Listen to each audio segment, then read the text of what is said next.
Welcome to my Smart Rifle guide and discussion video.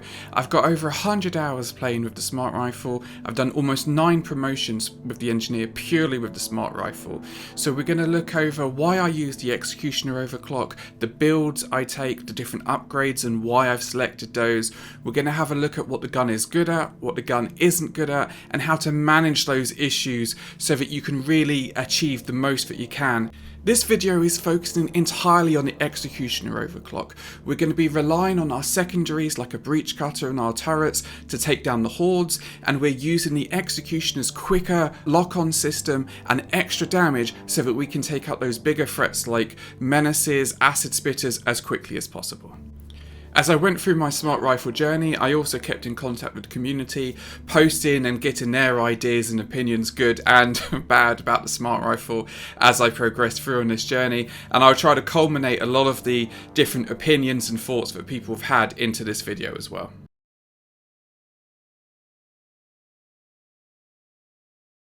One of the reasons I think this build with the Smart Rifle using the Executioner Overclock is so effective is because the Engineer is generally really good at dealing with hordes with his secondaries even without his primary weapon. With the Smart Rifle we gain range and we gain a quick time to kill, taking out those threats which are going to cause high health damage to your teammates and potentially drop them. I find that on most games that I do with like randoms online or elite deep dives, I either have the most kills or the second most kills, and that's without using my primary weapon to focus down on hordes. So it shows how efficient and how good the Engineer's secondaries are at still dealing with hordes and taking out those additional enemies. The drill is operational again in no time. Starting to look at how we've built the Smart Rifle with the gear modifications here, and I've taken damage at rank 1, which a lot of people think is pretty insane because the Smart Rifle runs into ammo issues, and we're definitely going to tackle ammo issues later on in the video. But for now, what we're focusing on here is that burst damage, taking out those threats as quickly as possible, and that is where this damage at tier 1 is going to really help us, and let's look at some examples now.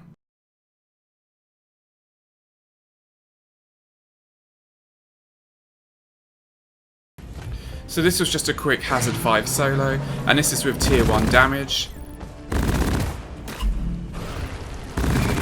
3 bursts and a potential threat is gone. This is with ammo instead at tier 1. And you can see now we need to reload. Our time to kill has been dramatically increased. This is Hazard 5 as well. Actually all these videos are Hazard 5, and this is with the damage. 3 quick bursts with the turrets and with that driller, and the oppressor is gone. And another oppressor here, 3 bursts and he's on less than half health. If we didn't have that tier 1 damage upgrade, he'd be on more than half health, and we're looking at an additional reload to try and finish this threat off. And this is what we're talking about here. It's quickly taking down these threats, whether it's a menace, acid spitters, a dreadnought. What we're doing here is we're sacrificing our total ammo, but making it so that we can dish out a superior amount of damage in a short amount of time. And that is going to make the difference to your teammates on Hazard 5 and Elite Deep Dive. At tier 2 we've got the macro lens. Now when I first used this I absolutely hated it. What it does, it gives us a 50-meter range for the lock-on, which is obviously really good, but it reduces our scanning area, makes it a smaller area that we acquire our lock-ons. When I first used this, I just couldn't get on with it, but once you go over to the Executioner, and with this build where we want to take out high priority threats, having a smaller scanning area means you can just quickly get to what you want, apply your lock-ons, and then release your burst damage.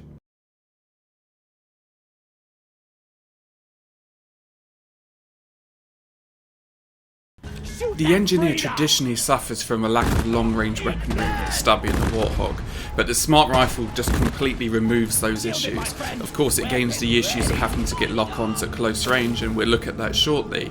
But the Smart Rifle can just do things that the Stubby and the Warthog can't do, and often you'll see people post on the forums saying the opposite, that it doesn't provide anything new to the table, but just looking at scanning for those cave leeches, it obviously does.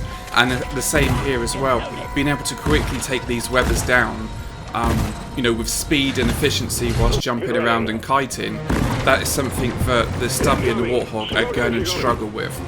especially doing it as quickly and as efficiently as we can see these shots so far.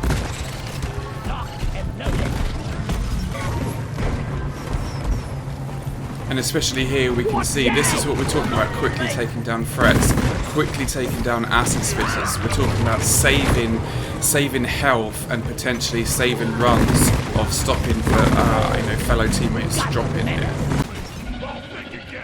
Plasma burster! And again, it's not underestimating that ability of range as well. We can be in safe positions, we can be far away from our teammates and still help them, still be there straight away to try and provide support. And then in this example here, we're in a safe position, we're able to keep our sentry guns topped up, and we can provide support. We can help out taking out this Praetorian over here. We can pinpoint targets we want to take down, such as this slasher, and then sort of cancel the reload animation because I see the weathers at a distance here. You can't underestimate this range and speed. At tier 3, I've got the super blow through rounds, so this is for being able to penetrate through 3 enemy targets, and the main reason I take this is for that ammo efficiency, being able to have one bullet to be able to go through multiple targets. The main point of this build is to take on those bigger threats, but you are going to be firing this at hordes at points, and being able to go through multiple targets is obviously a benefit.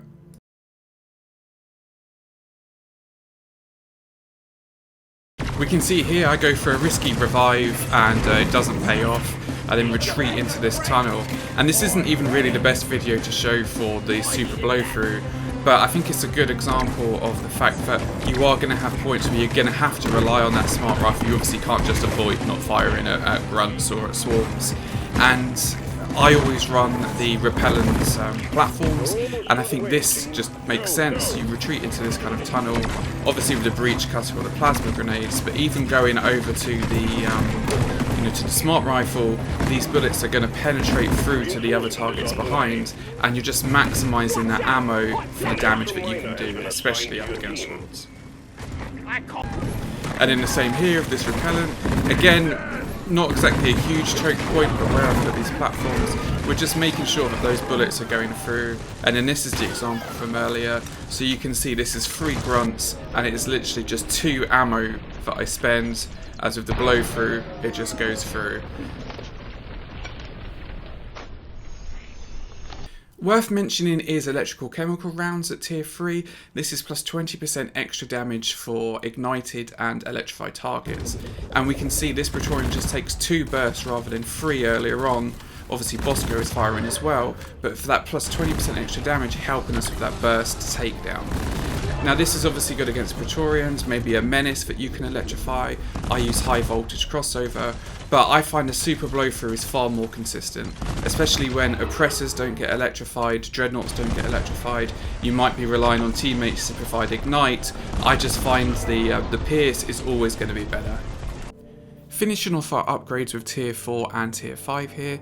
At tier 4 I've got quicker lock-on time. This is mainly not so much for the percentage, although it helps, but because going up to 12 locks just becomes problematic. I started off like this and I thought that more locks would be better, but actually 12 locks is half of your magazine. You're constantly reloading, which I'll go over to the next section anyway about issues. But having less locks is actually going to be better, and getting those locks quicker is much better. You can try it with 12 locks, but I think you'll probably end up like me, going down to 8 locks. And obviously plus 20% extra damage at full locks. Again, with 8 locks, it's quicker to get to 8 locks. It's quicker to ensure that you get that plus 20% extra damage, and damage is what we're looking for here.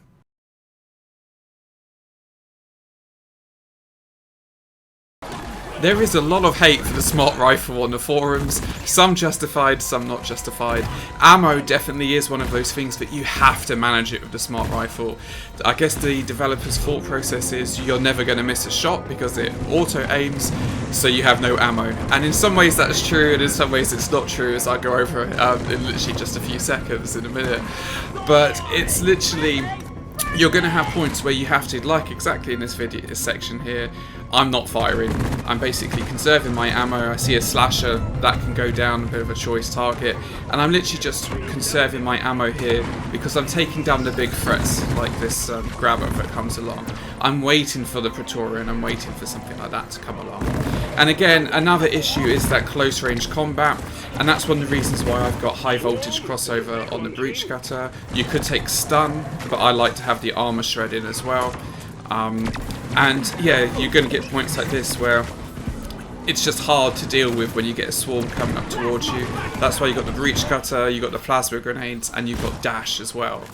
Now you can use it at close range, but it's just awkward. It's never going to be as good as the stubby or the warthog, but that's why you get the benefits of range as well. And so this is an example here. You know, to be fair, even if you had the stubby or the warthog, this is a tough situation to be in. But again, the breach cutter with the high voltage crossover, having dash, it just makes life a little bit easier. Plasma grenade gives you another sort of get out of jail free card, or you can do a little cheeky jump over their heads here. But this is the thing, the smart rifle is never going to be as nice in close range. We've then got here some examples. So this is where some of the ammo issues come in. So you'll see the first round that I fire there deals loads of damage. The second round, the oppressor just twists a bit, and then I hit his armor. And if we slow this down again, so you can see fair amount of damage on that first burst, and then you see here hardly any damage because I've hit his armor as he's twisted. And this is where you're going to lose ammo, and it feels really bad to do that. This is a similar example. The oppressor is kind of twisting, and it just disjoints, and I just deal basically hardly any damage. The other issue is, especially with the executioner lock-on, is this needing to have 8 locks. And I'm going to slow this down because you probably just missed it. So I fired at the oppressor, I see this tri-jaw and think, boom, I'm going to take him down. But he takes 2 of my ammo, leaves me 6 ammo left, which isn't enough because I need 8 locks to get the plus 20% damage from the tier 5 upgrade. I need 8 locks to get the executioner bonus. So then it just reduces my time to kill, and actually in this thing, I see the other tri-jaw and I choose not to shoot it because I want to maximise my time to kill on the oppressor. It's just a little bit awkward, and this is why you'll see me constantly reloading to make sure that I've got these 8 shots. And we can really see the difference here. Again, if I slow this down, these 8 shots, you can see a fair amount of damage on that Praetorian, but with 6 shots, hardly any damage. All guns have strengths and weaknesses. You know, some won't have range. The stubby's not going to be very good at range. You need to fight in better places. You need to get closer. And the smart rifle's got similar things. Ammo is one of its issues, and that's exactly like with this example again. I'm conserving my ammo. I don't need to waste my ammo on these targets. I've got the gunner there, I've got the scout there, I've got my sentry turrets. I can wait and choose to expend my ammo at the right time for when there's a bigger threat.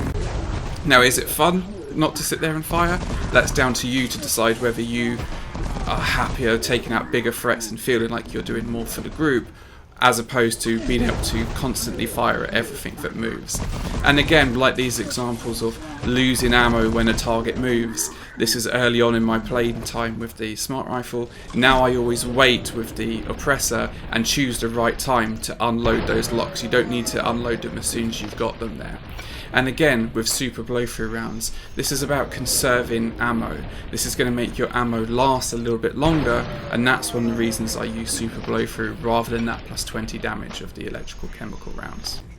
And as you play more, you will get more used to using the smart rifle and hitting weak points. Like here with the grunts, I'm almost shooting at the ground, but I know I'm going to hit them in the face. And now we have this example. Again, it's about choosing and picking your fights for the appropriate areas, using those repellent platforms so that I can get them all into a bit more of a controlled space so that the super blow-through rounds will be able to go through and hit multiple targets, or I can just use my breach cutter and plasma grenade to conserve my ammo. And then even here, this is what I'm saying about as you use the smart rifle more, you get used to how it works. You can see, I'll slow this down, against this slasher, I really swing my gun round and I still get the weak point damage even in the middle of a tough fight.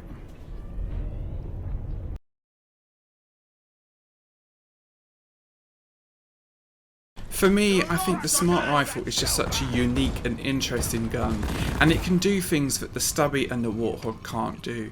Despite what people will post on the forums saying it doesn't bring anything new to the table, that it doesn't provide anything extra over the Stubby or the Warthog, it simply isn't true. You can't watch this video and think that the Smart Rifle here is doing stuff that the Stubby and the Warthog can do. It's just not true.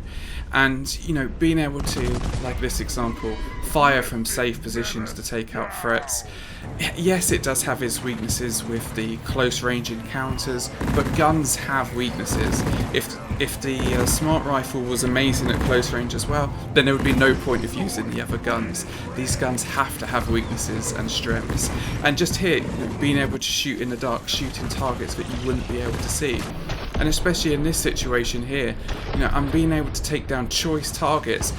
I mean, I didn't even realise that was an acid spitter until I was editing this video together. You know, I've got a gunner and a zipline. Gunner loved the zipline on this map, and I like to think that I probably managed to keep that gunner on the zipline for as long as I have, because I've been taking down all of these webbers, all of these acid spitters, and that gunner hasn't actually fallen to his untimely death off of that zipline. You know, these are things that, being able to take down these targets, the Stubby or the Warthog, they can't do it as efficiently or as good as that. And again here, taking down multiple threats, different threats all at the same time. And again, this was early in my playthrough. I wish I'd aimed a little bit lower and taken that grunt out as well as the cave leech at the same time. But, you know, yes, the Smart Rifle has its limitations, but it provides so much more as well, and I really recommend that you give it another go if you've written it off, and hopefully this video has made you think twice about the Smart Rifle.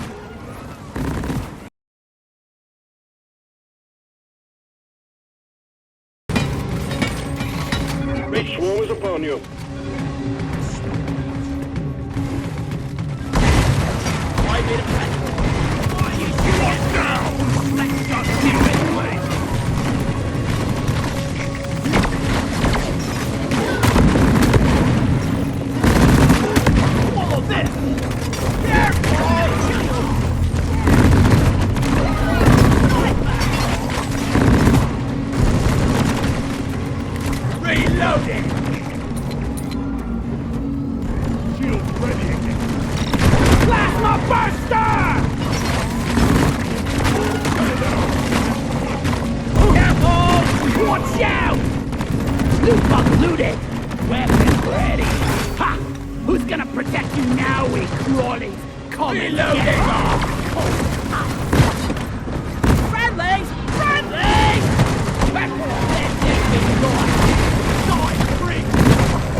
Through the wave, team. Go, go!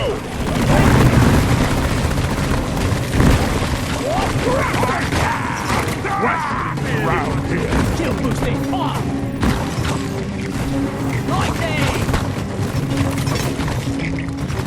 One shot at this. Damn.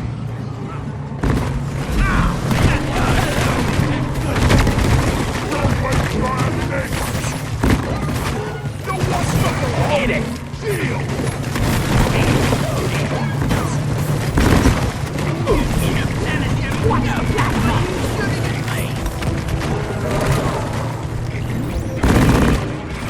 Triangulation at 50%.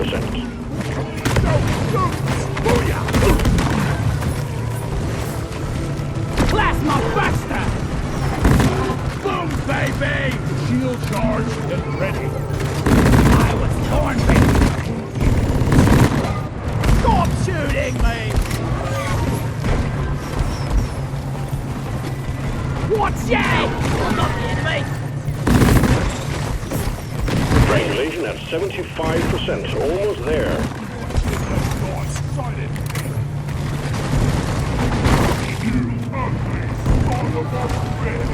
I'm a bullet in the fight! Kill the man!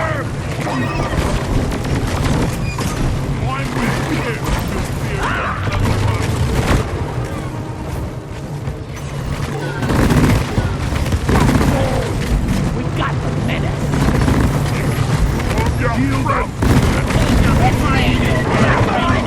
Upping triangulation completed. Remote established. Stand by, sending in fresh fuel cells for the drop pod.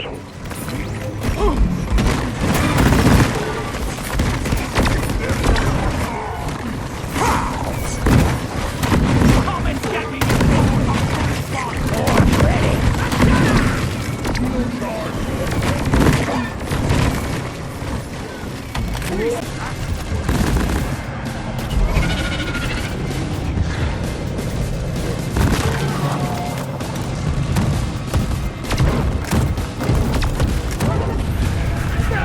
This lot! Rest it! What's the death thought of the Praetorian? Plasma burster!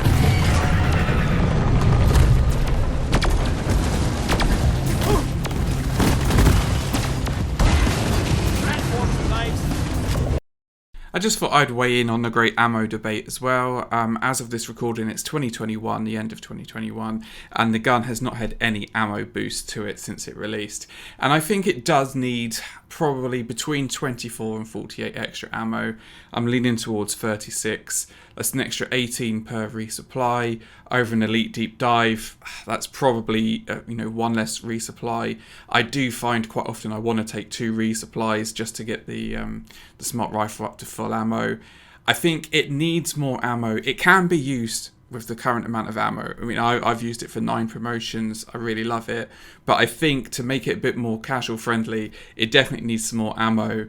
And especially for some of the overclocks to become more viable as well. So that's my final opinion.